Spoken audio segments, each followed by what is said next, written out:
Video shoot करते वक्त हाथ काम जाए या कैमरा हिल जाए तो वीडियो में शेकीनेस पैदा हो जाती है और ऐसा रिजल्ट आपको परेशान कर देता है। लेकिन आपने सबसे पहले घबराना नहीं, क्योंकि एवरी इफेक्ट एक्सप्लेन्ड सीरीज की इस वीडियो में हम आपको एक ऐसा इफेक्ट सिखाने वाले हैं जिससे इस शेकिंग और रिपलिंग की तमाम प्रॉब्लम सॉल्व होने वाली हैं, और वो इफेक्ट है warp stabilizer effect. Let's dive in.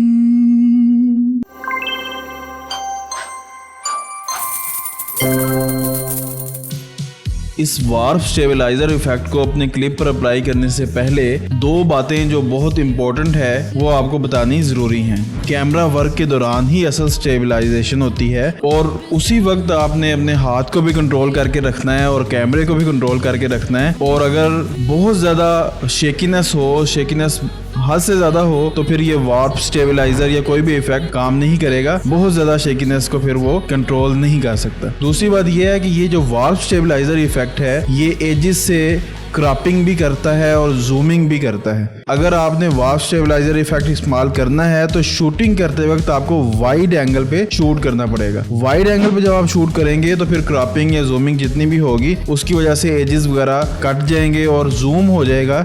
Shot तो कोई मसला नहीं होगा, आपका मेन सब्जेक्ट आपके कैनवस के अंदर ही रहेगा। अब सिंपल वार्प स्टेबलाइजर इफेक्ट को अपने क्लिप पे अप्लाई कर देते हैं। अब जैसे ही हम इसको क्लिप पे अप्लाई करेंगे आप यहाँ पे देख सकते हैं कि यहाँ पे वार्प स्टेबलाइजर इफेक्ट ने खुद ब खुद बाय डिफ़ॉल्ट काम करना शुरू कर दिया। तो ये जैसे ही आप देख रहे हैं कि सारा यहाँ पे काम शुरू हो गया है और स्टेबलाइजेशन हो गई है, तो ये खुद ब खुद ही वर्क शुरू कर देगा अपनी डिफ़ॉल्ट सेटिंग के मुताबिक।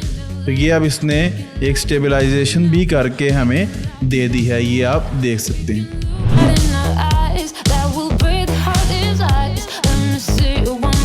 अब इसके बाद हम इसकी मज़ीद सेटिंग्स की तरफ आते हैं कि अगर हमें यहाँ से तसल्ली ना हो रही हो, इसकी स्टेबलाइजेशन सही ना हो, तो हम मज़ीद इसके साथ क्या क्या कुछ कर सकते हैं। अब इसमें स्टेबलाइजेशन आती है पॉइंट और उसके बाद ये रिज़ल्ट है। इसके अंदर स्टेबलाइजेशन के अंदर रिज़ल्ट है और इसमें दो ऑप्शन हमें नज़र आ रहे हैं, एक है स्मूथ मोशन और एक है नो मोशन।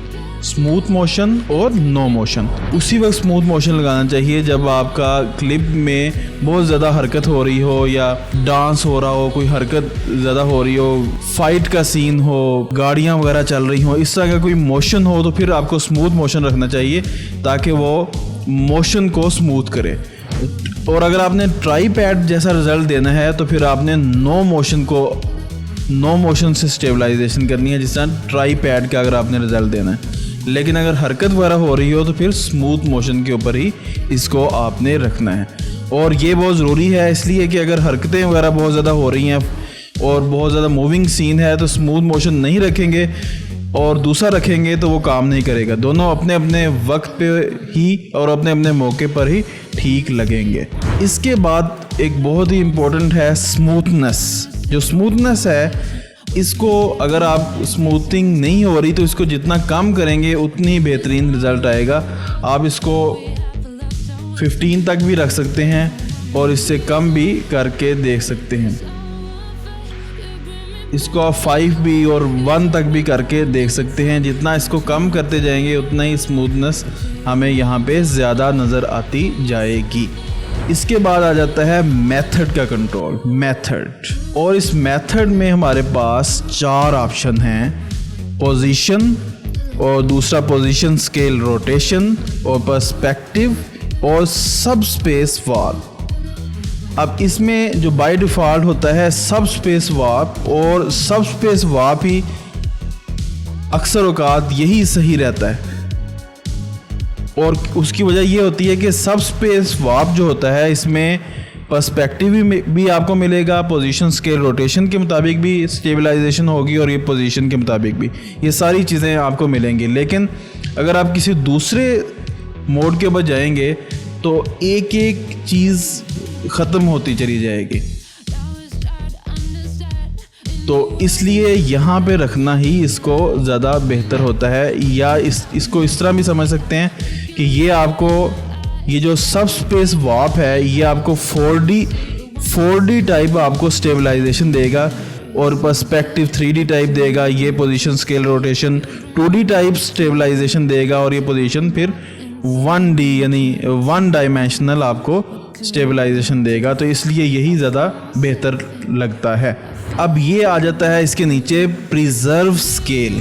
प्रिजर्व स्केल, इसके ऊपर इसको ना ही चेक लगाएं तो बेहतर होता है, लेकिन इसका मकसद ये होता है अगर आप बहुत ज़्यादा स्केलिंग को ख़राब कर दें और बहुत ज़्यादा स्केलिंग के साथ खेल ले तो आप प्रिजर्व स्केल पे चेक लगा दें। ये प्रिजर्व स्केल ये करेगा कि आपको स्केल को ये बहुत ज़्यादा नहीं बढ़ने देगा और एक प्रिजर्व करके उसको सेव करके रखेगा, बहुत ज़्यादा जूमिंग नहीं होने देगा। तो ये है प्रिजर्व स्केल। उसके बाद आ जाता है बॉर्डर्स, और ये जो बॉर्डर्स हैं इसके अंदर फिर फ्रेमिंग की ऑप्शन है बॉर्डर्स के अंदर, और इस फ्रेमिंग में फिर 4 ऑप्शन मज़ीद आपको नज़र आ रहे हैं। स्टेबलाइज ओनली, स्टेबलाइज क्रॉप, और स्टेबलाइज क्रॉप ऑटो स्केल, और स्टेबलाइज सिंथेसाइज एजेस। जो स्टेबलाइज क्रॉप ऑटो स्केल है यही बाय डिफ़ॉल्ट इस पे रहता है और यही सबसे बेहतरीन है। और उसकी वजह यह है कि ये वाला जो ऑप्शन है ये स्टेबलाइजेशन के अमल में क्रॉपिंग और स्केलिंग करने के बाद खुद ब खुद आपकी स्क्रीन साइज़ के मुताबिक वीडियो को एडजस्ट कर देगा। जो स्क्रीन साइज़ है उसके मुताबिक ही वीडियो को खुद ब खुद क्रॉपिंग के बाद एडजस्ट कर लेगा, जबकि बाकी जब दूसरे करेंगे तो ये आप देख सकते हैं कि ये ब्लैक बॉर्डर्स वगैरह छोड़ देगा और इस तरह ख़राब भी कर सकता है उसके बाद।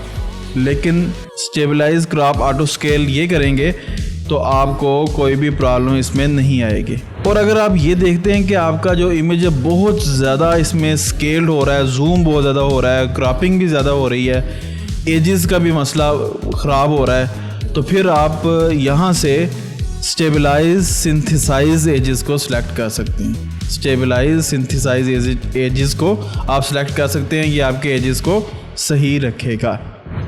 इसके बाद 2 ऑप्शन है ऑटो स्केल और एडिशनल स्केल। ये ऑप्शन ये काम करते हैं कि ऑटो स्केल तो वो खुद ब खुद स्केलिंग कर रहा होता है, और एडिशनल स्केल ये है कि आप अगर आपकी क्रॉपिंग बहुत अंदर की तरफ को क्रॉपिंग हो गई है, जूम आउट हो गया है, तो आप अपनी मर्ज़ी के मुताबिक इसके जूमिंग कर सकते हैं, स्केल को बढ़ा सकते हैं। ये एडवांस में हमारे पास फिर मज़ीद ऑप्शंस आ जाते हैं,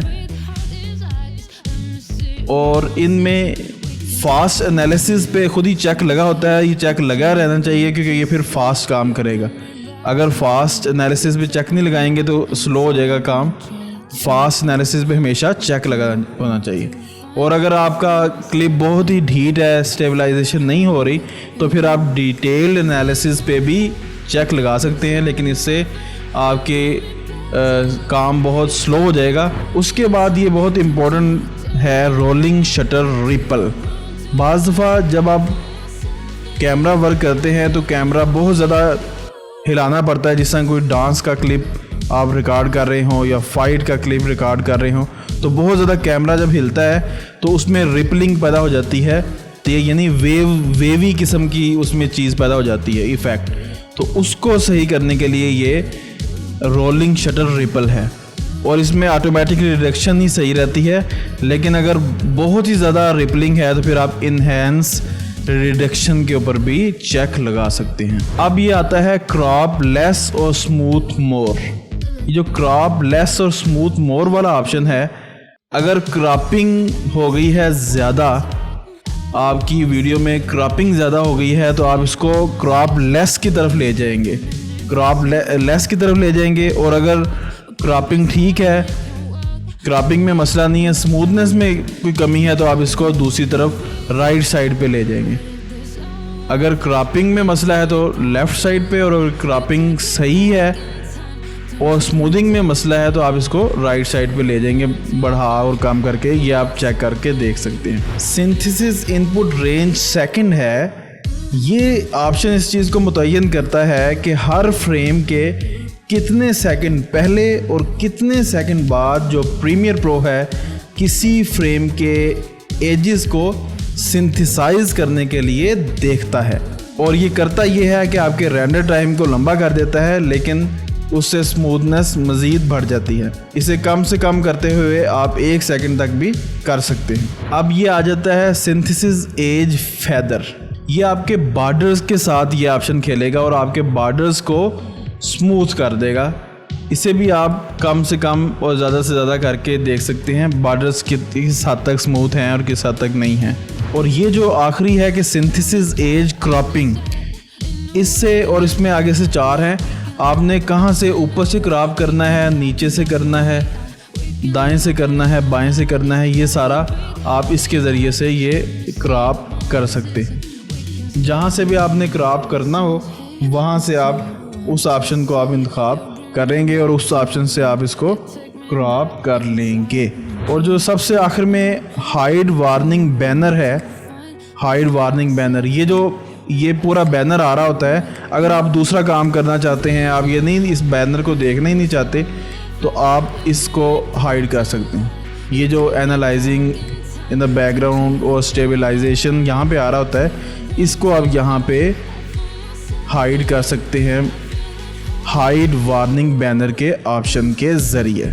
रेंडर किया हुआ रिज़ल्ट आप देख सकते हैं कि किस तरह वार्प स्टेबलाइज़र इफ़ेक्ट ने इस क्लिप को स्टेबल कर दिया है, इस क्लिप के अंदर से शेकिंग को ख़त्म कर दिया है और बेहतरीन रिज़ल्ट आपके सामने आ गया है। और इसी तरह आप अपनी सारी वीडियोस को, किसी भी वीडियो को स्टेबलाइज कर सकते हैं। हमारी नेक्स्ट वीडियो में इस डिस्टार्ट फोल्डर का हम सबसे आखिरी इफ़ेक्ट सीखेंगे और वो इफ़ेक्ट है वेव वार्प इफ़ेक्ट। ये भी बहुत ही घातक और बहुत ही क्रिएटिव इफ़ेक्ट है। सो मिलते हैं वेव वार्प इफ़ेक्ट वाली हमारी नेक्स्ट वीडियो में।